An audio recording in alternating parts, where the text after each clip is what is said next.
Welcome, everybody, to the Third and Gold podcast. I'm Tyler James, and I'm joined, as always, by the one and only Eric Hansen. Together, we cover Notre Dame football, recruiting, and more for blueandgold.com on the On3 network. Notre Dame's transfer portal roller coaster ride seems to have left everyone pleased with the end result after a slow and shaky start, even after head coach Marcus Freeman met with reporters Wednesday for the first time since the early signing period. All anyone wants to talk about is the transfer portal. And that's why we had to bring on Mike Singer, our blue and gold teammate who led our transfer portal coverage. Mike, thanks for joining us. Led? I don't know. Great team effort, but I'll take it. How are you guys doing? Not too bad. We appreciate you joining us. Well, I guess to start, I'm curious from your perspective, when did you get the sense or start to believe that the end result would be as good as it ended up being for Notre Dame in the transfer portal? I want to hear you guys answer that as well, because I think we all bring different perspectives. Like, I know talking to Tyler Horka, like he was on the, oh man, this is not going to be good. And I know Kyle Kelly was as well. But I'm just such an optimistic person by nature. And I just think that things are going to work out. That's just kind of how I am. So I think that kind of skewed me towards thinking that Notre Dame was going to figure it out.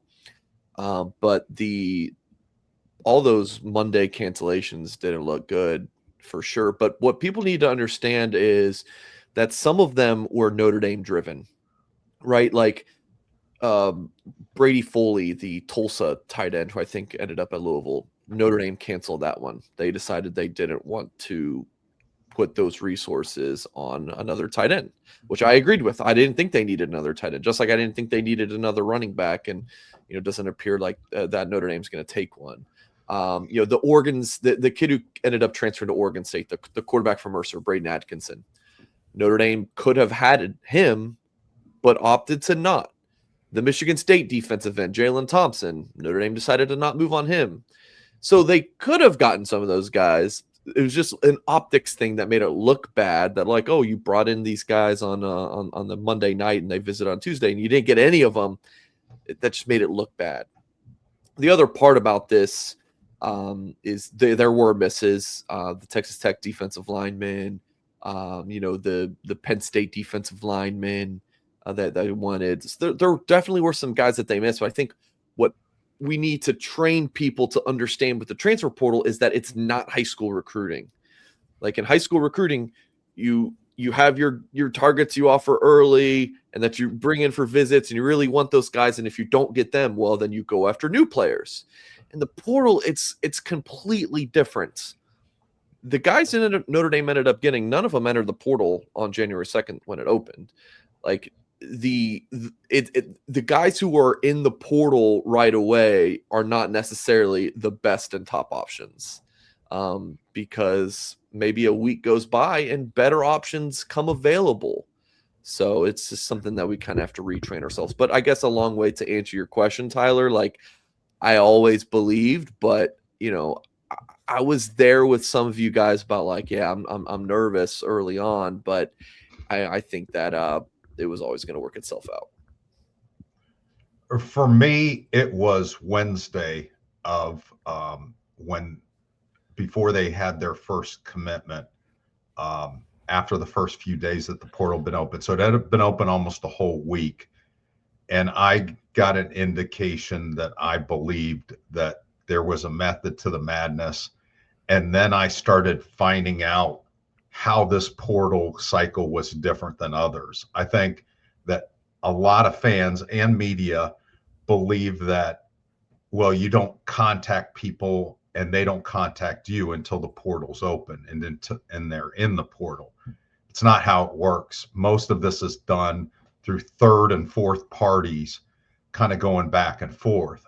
I talked to some sources for the transfer portal kind of overview story, and an agent had booked flights for kids before Christmas, that were for January 2nd.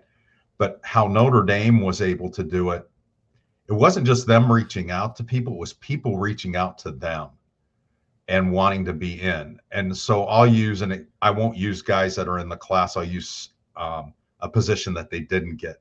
There was an All-American running back that wanted in.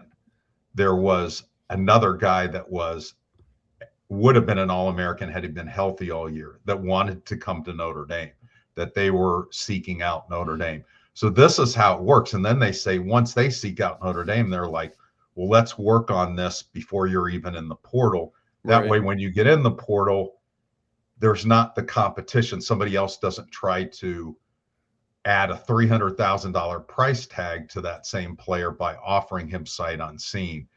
And so Notre Dame didn't announce these guys, really acknowledge them until we were right where they could enroll in school and have their deals signed. And it was a very smart strategy, but it wasn't something, and I don't blame fans for not understanding it because it was different. Let me ask you this, Eric. I'm supposed to be the one you guys are interviewing, but hey, No, you're whatever. Eric, let me ask you this. So the running back example, right? He's interested in Notre Dame. I think a lot of us would be like, well, why is this All-American running back not at Notre Dame right now? It sounds like on paper he might be better than what Notre Dame has. But just because he was interested in coming to Notre Dame doesn't mean that the two parties started having conversations and then the guy was like, well, you need to pay me $2 million, and it's like, okay, maybe the conversation ends right there. Did you get that sense at all? I got the sense that they knew what the number would be and it was not cost effective. And somebody asked me, I don't remember if it was in the chat or if it was on the message board, but they said, when you say cost effective, does that mean Notre Dame won't pay top dollar? They will, but everybody's got a budget. And so Notre Dame isn't going to pay the most of I think Texas Tech and Indiana are laying out more money, but Notre Dame is competitive. And so let's say the running back would have cost $2.5 million. If you could have got him for $1 million, you bring him in. For $2.5 million, it blows your budget. It's not worth it at a position you don't have a desperate need. Notre Dame had really big needs elsewhere, and they were able to fill those. Yeah, Texas Tech and Indiana are also building most of their roster through the portal, so they don't have as many guys maybe coming back that they have to pay a ton of money for, whereas Notre Dame does. Like, what do you think? Like, if CJ Carr were in the portal, how much do you think Notre Dame would have to pay him? Oh goodness, yeah, that's what I'm saying. It's like you have to pay your guys now. So I like how Notre Dame is building through the portal, and I'm sure you guys are going to talk a lot about the whole underclassmen thing.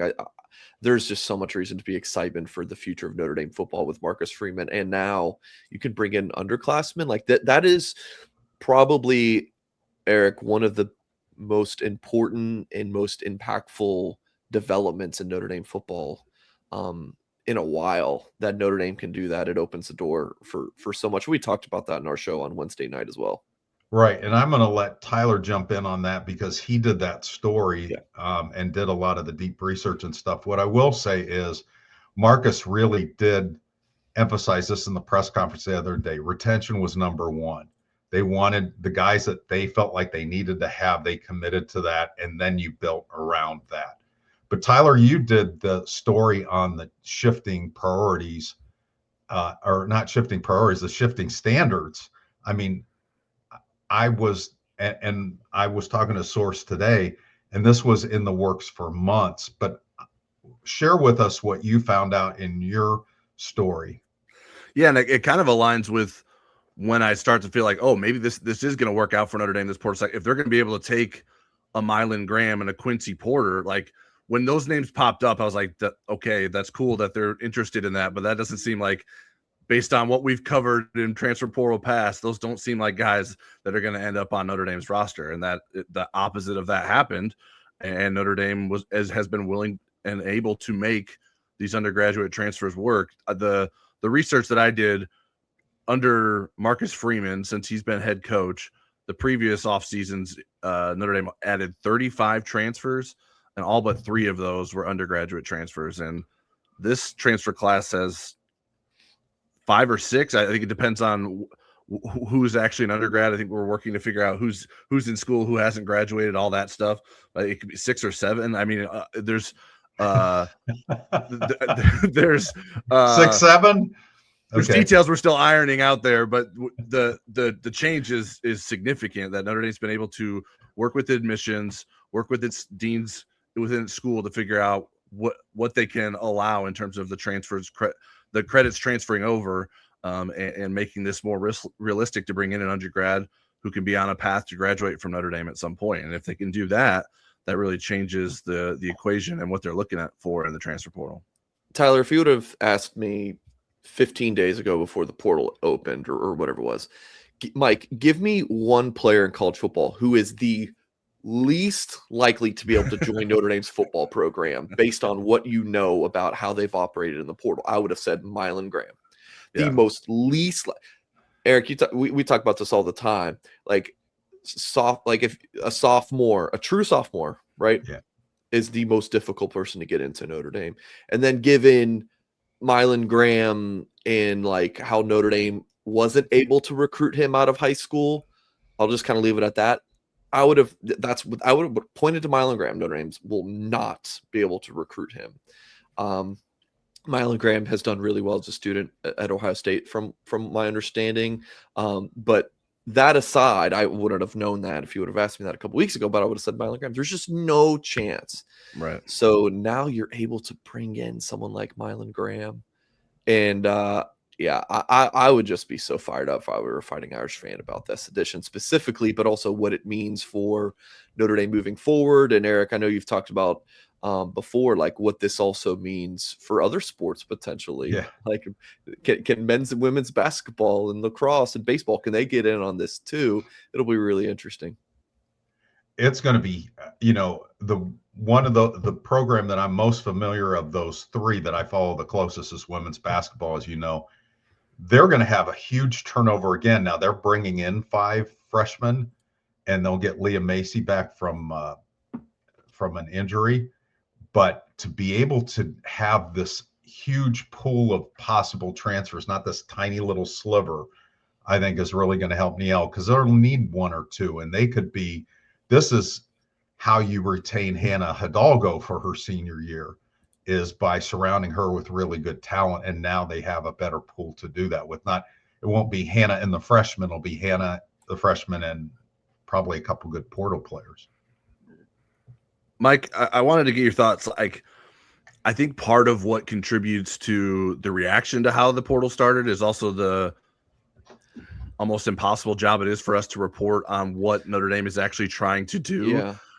And like, because of the names that we're finally able to report based on information getting leaked and passed around, like it almost makes those names become the most important, even if internally those aren't the most important. So I guess I wanted to see if you could share your perspective on what it's like covering the transfer portal and how it is so much different than covering from recruiting. At least maybe you don't agree with that, but at least what your perspective is on that. No, I do agree with it. For high school recruiting, it's just something that everyone knows, and is, whether you're a fan or a coach or us, like we all know high school recruiting. Things change and have changed over the years, but for the most part, high school recruiting is high school recruiting, right? Like calendar changes with multiple signing days or NIL being involved. High school recruiting is still high school recruiting.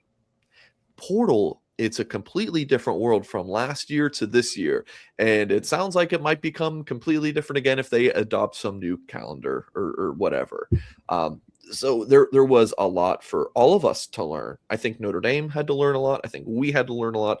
And the fans did as well. I think so many of us were, I think I talked about this earlier, like just thinking of it like it's high school recruiting. And it's just not. Eric kind of talked about how the third and fourth parties were involved. Like high school recruiting is not like that. You just call up the person, and it's very, very easy.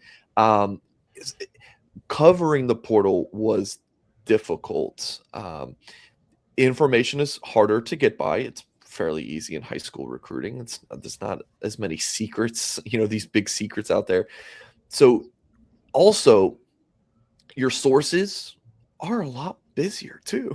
You don't want to bug them as much. It's like there's so many things I would like to ask some of these people, but I have to tier them into priorities. Like there's still things we're trying to figure out. I'm like, but I have bigger fish to fry on if I'm going to get to talk to these people. They're busy because, the portal's crazy. And they also don't want anything leaked out. So the information I do get, I can't even share most of it. So it's like I'm sitting here, I have the story ready to go, but I can't post it because, you know, your sources don't necessarily want it out there. So all right, just wait till Pete Nakos puts it out, or Hayes Fawcett, or Steve Wolfong. Like I can't control what those guys put out, but when they do, you'll see Mike Singer tweet about it or post on the message board, 15 seconds later. So it was interesting in that sense. Like you have your sources, like I said, they may not want something out there, but the agents of these players, I've talked about this a ton. That's a new part of college football in the past year, and you saw it a ton on this transfer portal. They have so much control on what's getting out there now. Like you see, Pete Nakos of On3 tweet out, so and so's entering the portal. This person of this agency tells me, like, that wasn't a thing a year or two ago, right? Like maybe a little bit, but now there's so many agents, and they have so much control on the information that's out there. So yeah, there's some things that Notre Dame, and it's not unique to Notre Dame, other schools as well. I talked to other reporters, they were running into the same things that I were. Like the school may not want something out there. The school, and when I say school, again, just these various people connected to the program, they may not want that out there, but the agents of these players, they're getting it out there. So that was very interesting and tricky to follow. I did not know what to expect when the portal opened. I didn't know that it was going to be like two weeks straight of National Signing Day level business. I did not expect that, but it's what we got. Yeah, at least the way that this portal was set up, there was a tug of war between what the agents wanted and what the schools wanted. And we were kind of in the middle in terms of messaging, right? Right, in terms of messaging. Yeah. Mike, there are 3 players in this class I wanted to ask you about in particular because you're familiar with them from high school recruiting. And we had Landon Tangwell on the Notre Dame football show Wednesday night, and he did a great job of providing current snapshots of these players. But you, as a guy that covers recruiting, you have to see around the corner what these players could turn into. And that's not what we were doing with the film. Right. Landon was pointing out, here's the work they have to do to get to be those kind of players. Just based off one game of film. Too. Right. Like he did all of that research and watching the tape, just like one game. He did it that afternoon. Right. Which was incredibly valuable for us, but also valuable is projecting. So I'm going to ask you, let's start with Keon, Keeley, and then we'll talk about the wide receivers. Yeah. So how would you project him? As a slimmer version of what we saw at Alabama, quicker, as a big defensive end? What do you think he can turn into at Notre Dame? I still think he's got to trim down 10 to 15 pounds, something I will talk to sources about and report more at Blue and Gold, like what Notre Dame's vision for Keeley is. But you see him at Bama in that college football playoff game against Oklahoma at 283 pounds, I believe is exactly what the Crimson Tide listed him at on their roster. He's still dropping back into coverage and had a pass breakup in that game. Like he's still able to move pretty well at that size. I think that Landon did do a good job pointing out that in that game, like his pass rush moves were pretty much just a bull rush. So is he just kind of leaning on strength? Can he get quicker, trim down, and then, build on his pass rush skill set with Charlie Partridge? That's why I think that the sky is still the limit for him. I think that 5-star potential is still there. Sources I talked to close to the football program said that when Keon visited Notre Dame, the staff was very, very impressed and very excited with this. I still think you have a ball of clay to work with. Like Ebenezer Uwatade, who's coming in this 2026 class, has 5-star potential. He might end up as a 5-star by rivals. Like he's coming in as just this raw talent in a thin body who Notre Dame just can kind of mold and shape with how they want. I still think with Keeley, even though he's going on his 4th year of college football, I still think you have some of that there to work with. And I think that he is going to be very eager to get to work at Notre Dame. Like, I don't think Keon regrets going to Alabama, but I think he knows that Notre Dame is where he belonged all along. It was like, there's like in your own life, like you can look back on decisions you've made, things you've done, and be like, maybe I didn't love that, but it led me to here. And I think with Keon, there's a bit of that. We've all talked about the full circle moment cliche with him, but that's really what it is. So it's pretty cool as someone who, my family is like 20 minutes from where Keon grew up. Like, so I made a ton of trips to Berkeley Prep and covered Keon as a high school player and got to know him really well. Such a good kid. And I'm just so excited to now cover him for the next couple of years. There have been times where I've eaten Taco Bell and regretted it, but it's led me to this moment of eating turkey legs. Do you want to know where I'm going after this podcast, Eric? Taco Bell. I am 100%. I just have to say this quietly because my wife could be listening. I'm 100% going to Taco Bell after this podcast. I am taking my AirPods, my phone. I'm going to dine in, and I am eating there. It's going to be it is my reward for going so heavy on portal coverage the past couple of weeks. I cannot wait. My reward is burnt ends. I'm having brisket burnt ends tonight. They're in the refrigerator. That's right. That's right. I go to Tobias Meriwether's house and have a second helping.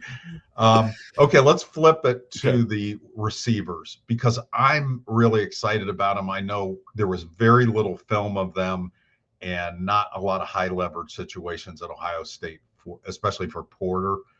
But what's your expectation of what we could see in 26?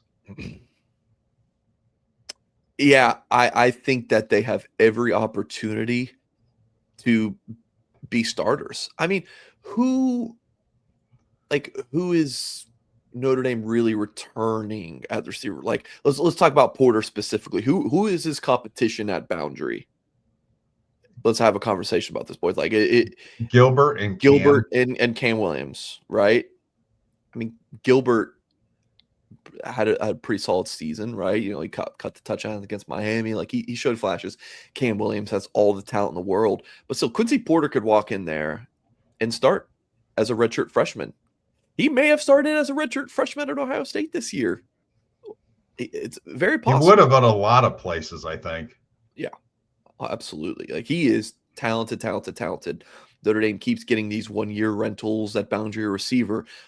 You could have him for the next 4 years. You probably won't, because I think he's going to be an NFL draft pick. And then at field, it's very interesting for Mylan Graham. He is, I think Jack Sobel talked about this. Like he's like Jordan Faison, but a little bit taller with a higher ceiling as an athlete.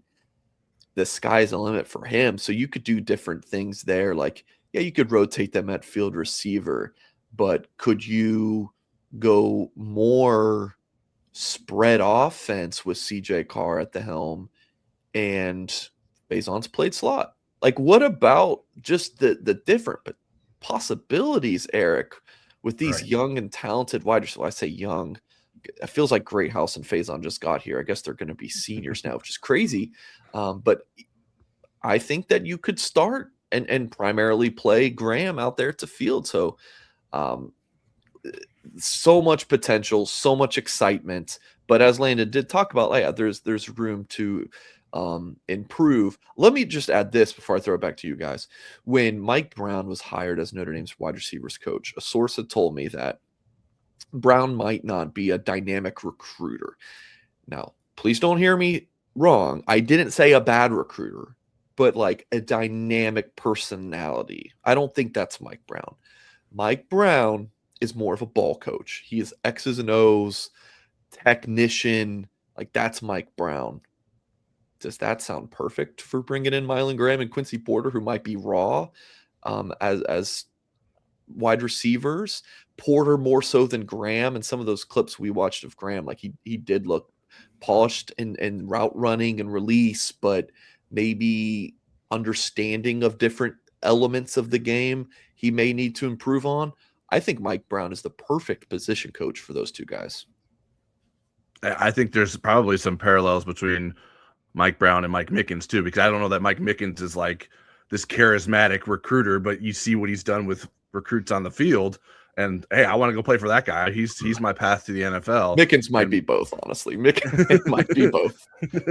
And yeah, the recruiting results are certainly there for Mike Mickens, and I think what he's done with the players at Notre Dame has contributed a lot to that. This isn't necessarily transfer portal specific, but one of our listeners, Marie Biafore, who's always good at sending us questions, sent us a question that I figured you were the best equipped to answer it. What are your thoughts on Notre Dame hiring Director of Player Personnel Kenny Sanders and DJ Bryant, who also joined him from Penn State? Yeah, in everything I've heard about them from their time at Penn State, everyone spoke highly about. And look, those guys' first day was okay. So the Monday was when all the cancellations happened for those portal visits, right? Like the Mateen cat from Wake Forest ended up at Texas Tech. I talked about Brody Foley, and that's when like everything seemed to be hitting the fan, right?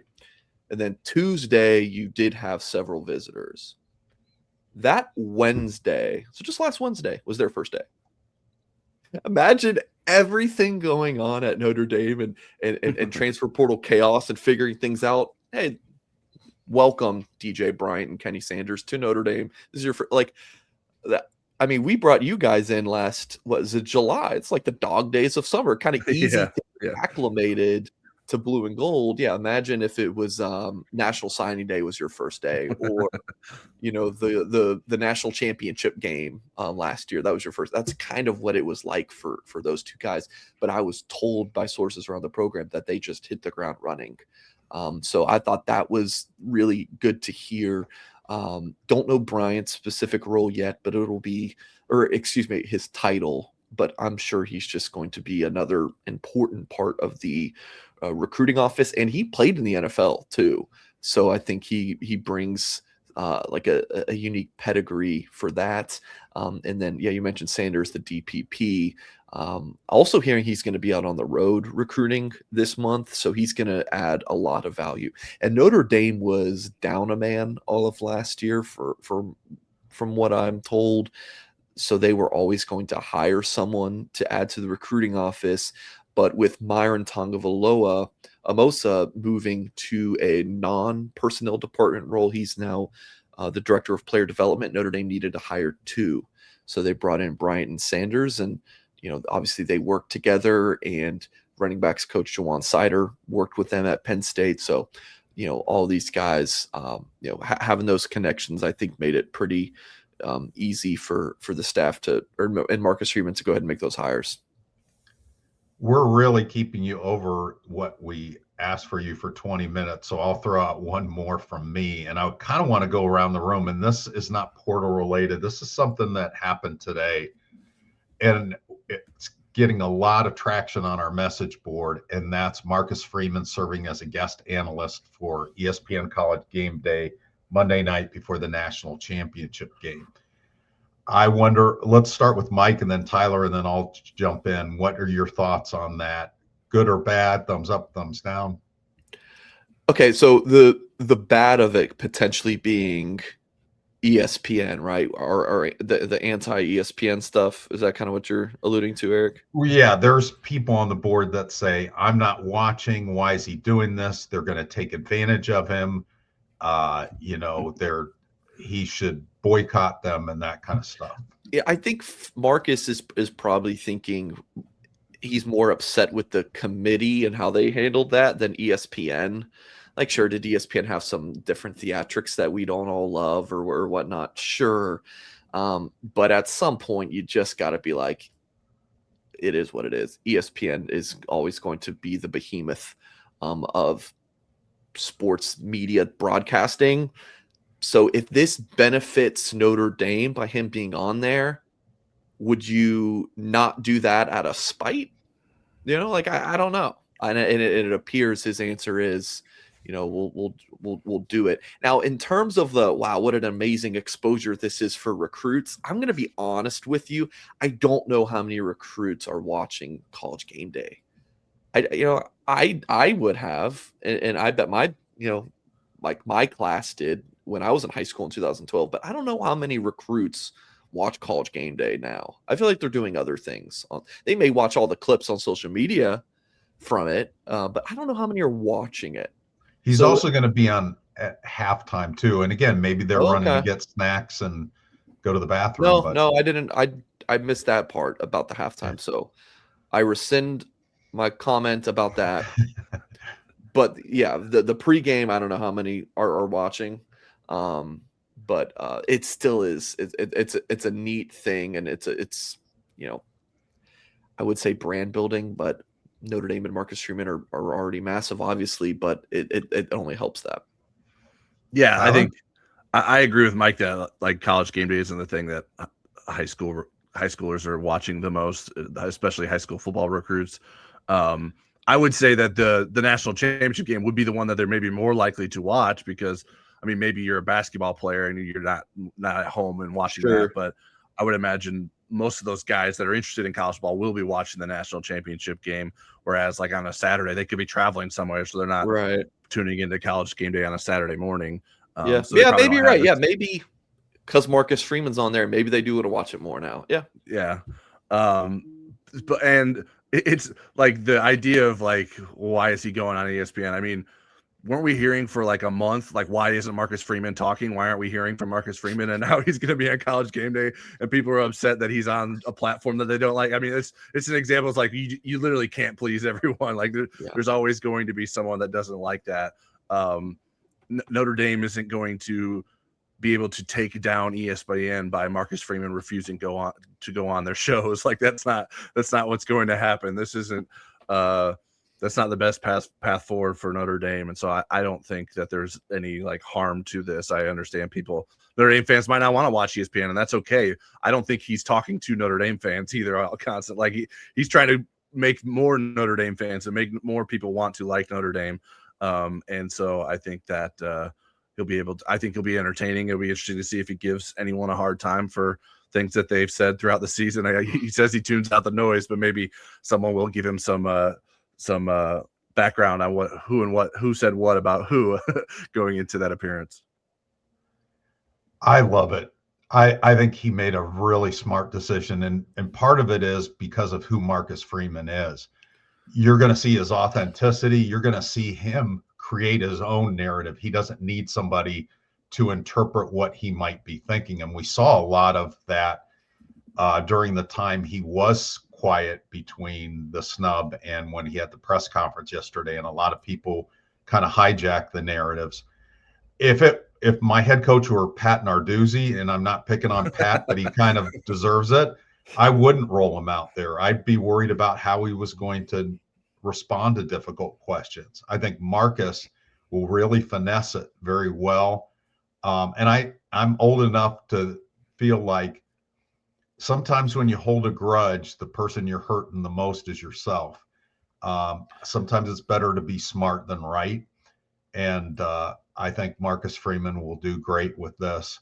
And, when I watch him on Here Come the Irish, and I have watched quite a bit of it, not just because I've had a couple of cameos, I'm like, get this old fart off the screen that's talking about the drum circle and hear more of Marcus. And how he reacted to the snub in the moment was magic. I mean, it's like, I would want my grandkids to hear that and adopt that. I mean, I learned a lot about life listening to Marcus, and he's a lot younger than me. And so I think it's a good thing. Let me ask you guys a question. Because I post about the College Game Day thing on our Instagram page, and someone commented, and it has 31 hearts on their comment. And I want to know if you guys agree with this or not. Joseph says, ESPN is using him to get views because there are no big brands in this national championship. I think people are fascinated by it. I mean, Miami is a big brand, and IU has a very big following, as was noted in their last game. Look at the crowd in the stadium. I think this is one of the more interesting national championship games. It's new blood. I think college football gets hurt sometimes by it always being Alabama, or it was always Clemson for a while. I think this is a fascinating one. I don't know that Marcus Freeman, like, are people really tuning in just because of Marcus Freeman? I don't know that is what's maybe some happen. moms. I don't know. yeah. That doesn't make a lot of sense to me, but who knows? He definitely has the female population very tuned in. But my oldest son was calling me, so could you repeat the question? Okay. Because I had to text him. ESPN is using Marcus to get views because there are no big brands in this national championship. I saw that, and I really hope Joseph is not listening to this. I thought that was one of the dumbest things I've ever seen. But apparently 31 people agreed. I could not believe that. Well, he must have a big fan club. I just, this is where we are as a society these days. There are really bad takes out there, and this is one of them. Sorry, Joseph. And if anyone agrees with that, you're not. I don't think you're dumb. I just think it's a dumb take. Sorry.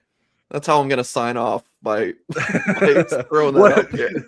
Leave it a mark on the Taco Bell I think is a bad take, but your pipes are wired for Taco Bell. Mine are not.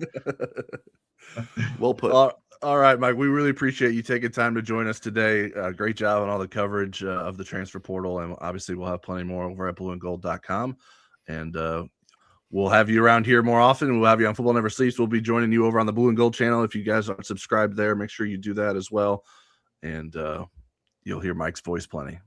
All right, have a good one, Mike. Thank you, guys. All right. We are continuing to see an influx of new subscribers to blueandgold.com, and we want to give you a great deal to join our growing community. New subscribers get 50% off the first year of subscription to blueandgold.com. So instead of paying $119.99, you only have to pay $59.99 for the first year. There's a link to our subscription page in the video and podcast descriptions. You can also find the join button on our blueandgold.com homepage. All right, now it's time for questions. You can submit questions to us on Twitter or the loose emoji board before every podcast. I'm at TJamesND and Eric's at eHansenND.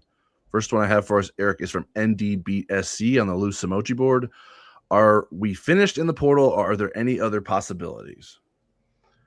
I think we're done. I mean, players still have up until midnight on Friday to enter the portal, and then they don't have to choose a school right away. Notre Dame will be in class for a week. I think the ad drop deadline is Tuesday. I talked to somebody about that. I think there's some wiggle room there, but I think it is individual with deans and classes in terms of if you've missed too much time already. I don't see Notre Dame adding somebody. Yeah, and I think they could, and I don't know that it would be necessarily a headliner. Like, it could be a walk-on guy that transfers in and joins the team in the summer. That could end up playing a special teams role. So I think there could be some changes still as it relates to transfers coming in, but I think for the most part, this is what Notre Dame's transfer portal class is going to be.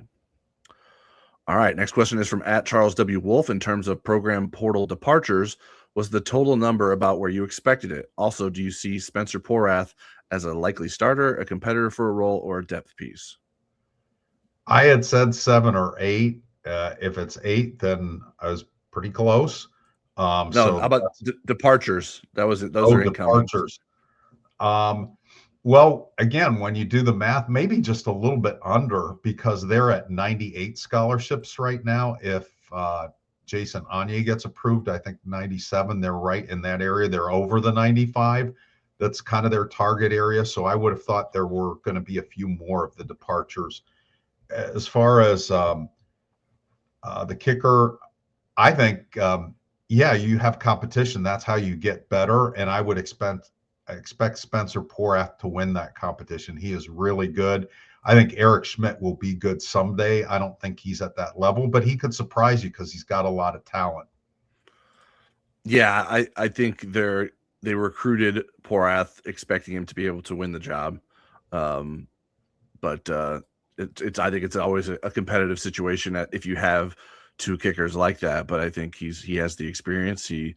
I believe he's 22 of 28 in his career so far, and Eric Schmidt is 0 for 3 in terms of field goals. So I think he has the leg up, and I think it's his job to lose. All right, Marie Biafore asked, "How surprised were you that Anthony Sacca entered the portal?" A little bit. But because he kind of knew what his situation would be walking in the door, knew that there was a lot of competition at linebacker, and yet he's kind of the size and skill set where he makes for a better defensive end. But if you're Anthony, you kind of look at, well, there's not a clear path to getting on the field as a linebacker, and then you look at the defensive ends and you say, there's not a really quick and easy path. I would be a developmental guy and probably not play until later in my career.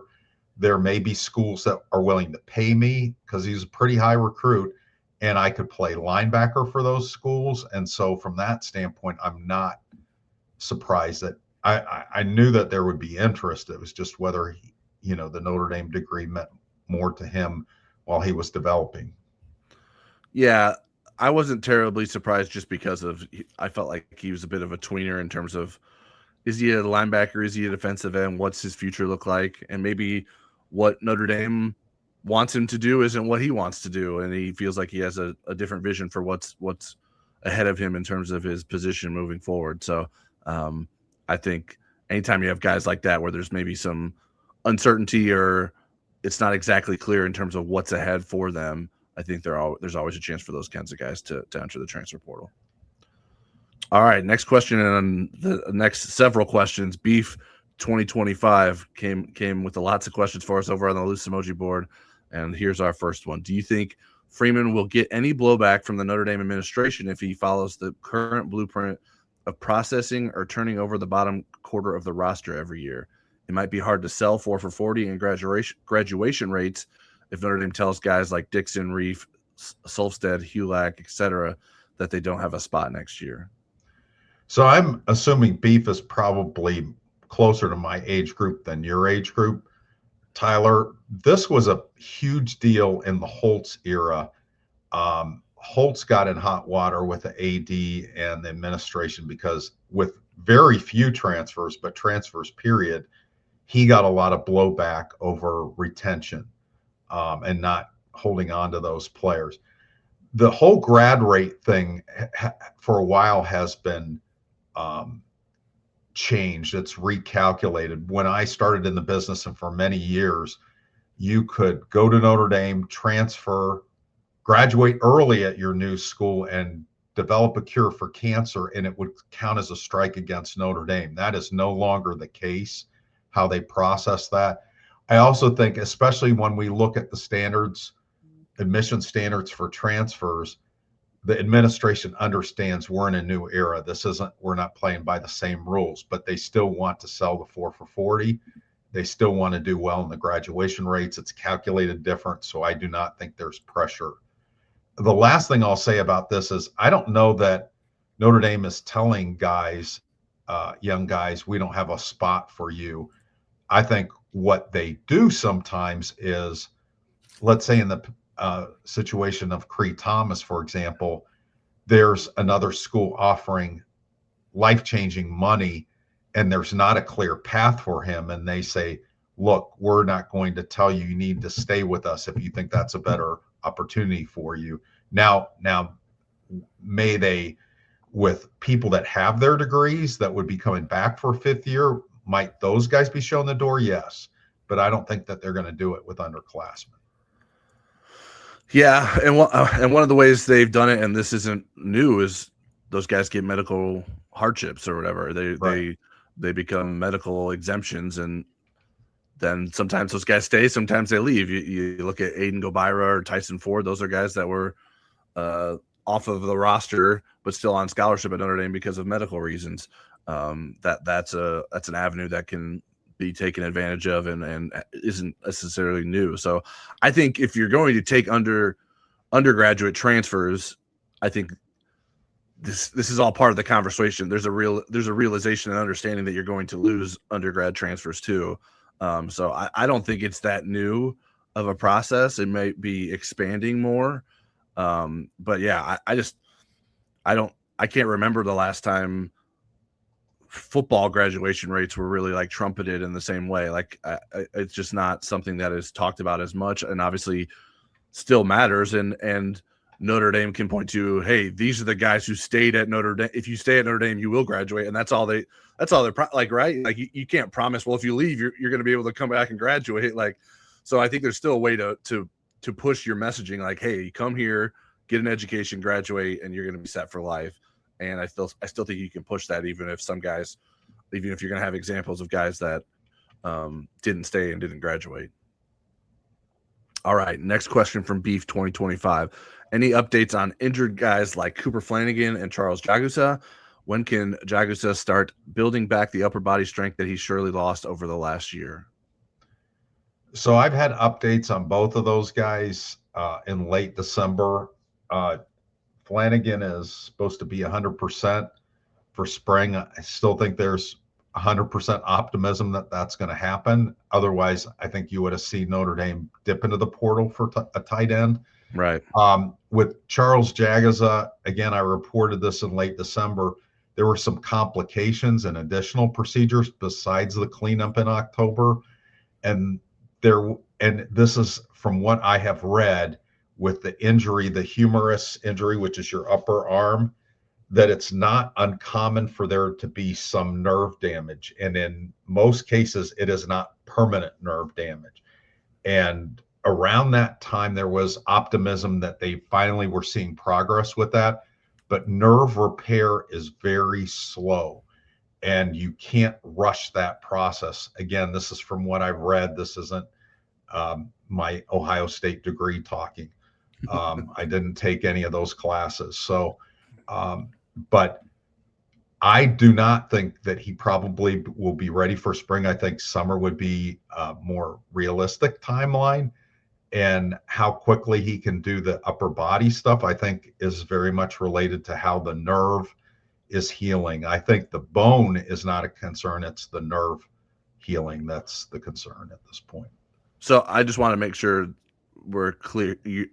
I understand, and listeners understand. Are you saying there is nerve concern with Charles, or are you speculating that there could be nerve concern? What I'm saying is there was nerve concern because it initially wasn't showing the repair. It is on the road to repairing. It's a slow process. I don't want to bring in Jalen Smith's injury because it was a different situation. Right. But if you remember, that nerve took a long time to heal. It eventually did. And once it starts, you could say like an inch a week or something. I don't remember what the general, but it's something that, like rehab isn't going to help that. So there's optimism that this is moving in the right direction. That's the best way I can phrase it. But no, I think that makes sense. Yeah. The only thing I'll add is that Cooper Flanagan was pictured working out. It looked like he was doing hang cleats or some sort of upper body workout, or full body workout, I would describe that as. So I think Cooper Flanagan's on the right track, and someone that could play an important role for Notre Dame next season. All right, next question from Beef 2025. Even with the portal additions at defensive tackle, Notre Dame needs Jason Onye back badly. Do you see Onye / Notre Dame going the litigation route if the NCAA denies his petition? Well, as we are recording this, there has not been a decision. I would not be surprised if we heard today, although with the NCAA, it's always a little bit of a crapshoot, but I wouldn't be surprised. I'd say let's find out what goes on first before we take the step of should there be litigation. I know that Trinidad Chambliss is taking that, and I think Ross Dellinger was the one that tweeted it. Ross is a national reporter for Yahoo Sports, and he does some things for On3 as well. And he said that where they're finding more success is not in the federal courts, it's in the state courts where they're finding success. And so that could be an avenue for Jason, but let's just see if the NCAA does the right thing first. Yeah, I think from a litigation standpoint, I wonder, like, Jason hasn't talked a ton about what he went through, right? And I wonder if it's something he wants to like have to open himself up to if there's litigation and stuff. Like, I think going through the NCAA process is a little more private than what would happen if there's litigation. And so I think that it might be up to his comfortability with doing something like that if they wanted to proceed with something like that. And obviously you wouldn't do that unless you felt like it could be successful. And so I think they'll have to weigh the options once they hear back from the NCAA. All right, next question from Beef 2025. He's heavy on the defensive line stuff. Any thoughts on the development of guys like Cole Mullins and Christopher Burgess Jr.? These are the two that seem to have the ability to contribute to a defensive tackle rotation. I know we love to mention guys like Armel Mukum, Sean Sevillano, and even Brennan Vernon, but they have done nothing, have been around for a while, and have done nothing at Notre Dame. Yeah, I think that's a little unfair to Sevillano because it was a redshirt freshman this past year. Yeah. And he's at a developmental position. These aren't positions where generally you have, and Notre Dame hasn't had a lot of plug and play players, especially in their interior. And guys have these spurts sometimes that kind of come out of nowhere. I felt like Cole Mullins did this last year. But of the two guys that you mentioned, Mullins and Burgess, to me, Burgess is one of the most interesting people on the defensive line roster because he has incredible talent. He was a little reluctant about the move inside. I think once he buys into it, and I think he has, and he locks in, look out. I think he's a guy that could be in the two deeps. He's a guy that could still be a year away, and spring will give us some clues on that. But he's a guy with incredible talent and incredible drive. I would not count him out. Mullins shocked me last year just because he was a guy that wasn't that highly regarded as a recruit. And when he's been healthy, he seems to play way above that recruiting pedigree. What I'm curious about with Mullins is with now the players they have from the portal, is he a better fit outside at a defensive end, or can he help them more as an inside player? I think that's going to be interesting. Yeah, it's funny you mentioned the first thing that came to mind too when I read this question. Like I don't put Armel Mukum and Sean Sevillano in the Brennan Vernon category. I think those two are different than Brennan Vernon. Like, for instance, if Brennan Vernon entered the transfer portal, I don't know that he would have a spot back on the team in the way that Armel Mukum did. I think those guys are developing and trying to make some progress there, whereas I'm not sure that there's room left for that with Brennan Vernon. But we'll see. Maybe we'll be surprised and he comes through late in his career. Burgess, like you said, I think I'm interested to see what he looks like at his new weight. I was told that he was up to 297 at the end of the year, and you could see it in one of the clips that Notre Dame released of its workout from Monday or Tuesday. I don't remember which day of the week it was. Maybe it was later in the week, but he's thick. He's way. You can tell he's put on weight, and he looks more like a defensive tackle than a defensive end. I think that was his best position, and something that I thought would be a possibility for him when he was a high school recruit. And I'm curious to see what he looks like. I think he can really move up the depth chart quickly if he puts that all together. I'm curious about Mullins in terms of what his physical development is. I don't have as much detail about what he's at weight wise, because I wonder if he could still be a defensive end if they need him to, because he is a smaller guy, or a thinner guy, I would say. And if you get Jason Onye back, do you need him to be your 6th or 7th defensive tackle, where he could be a 4th defensive end or 4th or 5th defensive end? Because if you get Onye back, I think you're looking at Onye, Francis Brew, Gray, Hughes, Burgess, and then Mukum, Mullins. So like I think you all of a sudden you have that depth you were looking for at defensive tackle if you get Onye back. If you don't get him back, then maybe there's more of a need to keep Mullins there. So I'm just sort of curious how that all plays out. All right, our next question, and I think our last one from Beef. Have you heard any positive development of defensive linemen like Dominic Ulak, Davion Dixon, Joseph Reif, and Gordy Solstead, or do you see them getting recruited over and processed out from Notre Dame in this new system? It's hard to see the developmental guys lasting for 3 to 4 years with expensive portal defensive tackles and recruiting picking up last cycle and almost assuredly under Partridge.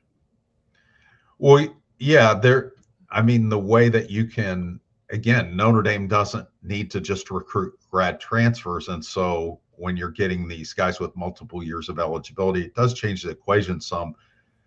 But Notre Dame also recruits guys that they knew that were going to be developmental players, and those players knew they were going to be developmental players. So I don't know that they're necessarily trying to push those guys out the door, or they just say, oh gosh, they got a portal guy, they give up. The competition can make them better.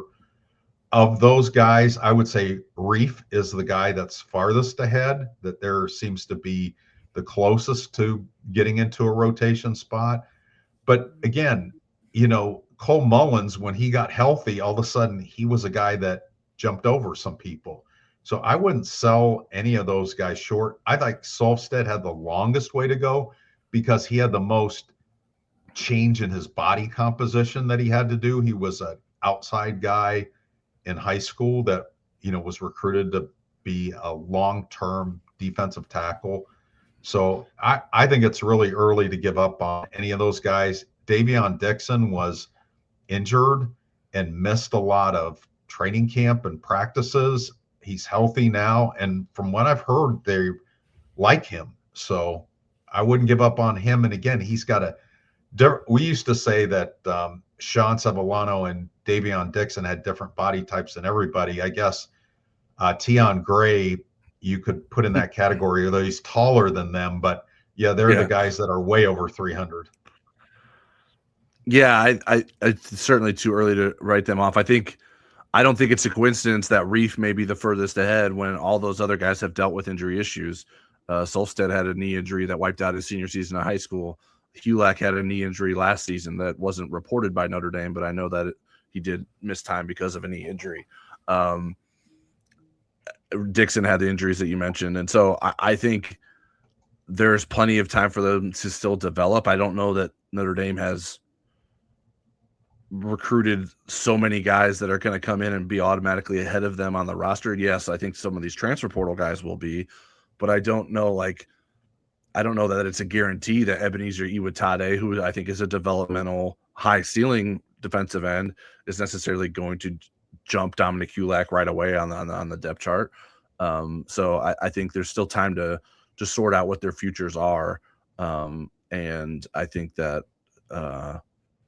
you need to have these numbers to sort of work through who's going to hit, who's going to miss at the defensive line positions. And a lot of guys are going to have chances to play. So I think it's too early to write those guys off. Right. And just because you're a portal guy doesn't mean you're guaranteed a spot. There's expectation, but we saw with Rod Hurd II, Adon Schuler beat him out. We saw with Jalen Stroman, Tay Johnson moved ahead of him. Those guys were both valuable as transfer portal guys, but they weren't starters. Right. All right. Next question is from Marie Biafore at Biafore_Marie. Do you think we'll see any coaching departures in the next month? I don't think so. I don't think that's in the cards, but until that carousel in the NFL stops spinning, because it affects college jobs too, not just at Notre Dame. Let's say a coordinator at another school goes to the NFL, and then somebody is interested in Mike Mickens, for example. So until that stops spinning, I'd never say never. We've seen these late cycle changes before. Yeah, we're just getting into the NFL cycle, so still another wave of coaching moves to sort of sort through to make sure that Notre Dame gets through it without any more changes. But I would say that I'm not anticipating any, but I wouldn't be shocked if something happened that changed that. Michael Kitch at MS Kitch SR says, I know the stock answer, one game at a time, but the pressure must be getting pretty real. How will this year be different? The schedule, the deepest roster of all time, and a lot of money on the line. As far as pressure? I don't know. I would say the way that Marcus Freeman looks at it and what he talks to his team about is pressure is a privilege. And so I think what separates, I guess, a Notre Dame football player and the Notre Dame football coach from a lot of people in life is that they embrace the pressure rather than cowering from it. And so I think they like that. I mean, if you don't want the pressure, don't come to Notre Dame. Right. So That's how I look at it. I think it's exciting. Yeah, I don't think there's a difference in the pressure. I think it's the same. Well, what could be the difference in terms of the results? I think a returning starting quarterback and the same offensive coordinator makes a big difference. You also have Chris Ash returning as a defensive coordinator rather than just coming in. A lot of returning pieces on defense, particularly in the secondary that got better as the season went on. So I think the pressure is the same. I believe that Notre Dame is trending in a way that the results will be different in terms of being able to potentially go undefeated next season. All right, next question is from @Charles W. Wolf, and this is our last question. Please assign coaches Freeman, Denbrock, and Ash a New Year's resolution that you think they need to implement to improve in 2026. Also, just wanted to fit in one last Cody Bahoon joke at Eric's expense. Still my favorite podcast blooper. Wishing all the transfers the best. Charles, you lively little minx. And I actually got called a lively little minx on my chat yesterday. So that was a highlight. To me, it says something when it's not only a memorable blooper, but there's a menu from which to choose what the most memorable blooper is. For me, my oh crap is my favorite blooper of all time, but Bodie Cahoon is probably in the top 100. Okay, as far as the resolutions, boy, it's funny to assign them to other people. I didn't even assign one to myself. Freeman's resolution: keep questioning everything. It's working for him. Denbrock: no Wildcat in 2026. And Chris Ash: loosen up a little bit, have some fun. Let us see who you are as a person, because you hear a lot of great things about Chris Ash. We see somebody that's very guarded. I understand why he is, but I think he can loosen up a little bit now and be himself. Yeah, my resolutions were for Marcus Freeman, finding a way to make sure that the team is better prepared to make it through September unscathed. For Denbrock, develop a more dynamic passing game and get a backup quarterback ready. And for Ash, build upon the success of last season by making sure the pass rush and coverage schemes match up better, particularly early in the season. So we're building towards an exciting 2026 season now that we're getting towards the end of this portal cycle, but a lot to look forward to. And that will be it for this week's episode of the Third and Gold podcast. We should be back to a more regular schedule after the busy time of the holidays and the transfer portal window. You can find us on YouTube, Apple Podcasts, Spotify, and other podcast homes. Search for Notre Dame Football with Eric Hansen and Tyler James. If you're not already subscribed to us in those proper feeds, we will have plenty of written coverage over at blueandgold.com if you get snowed in. So stick with Blue and Gold for all your Notre Dame coverage needs.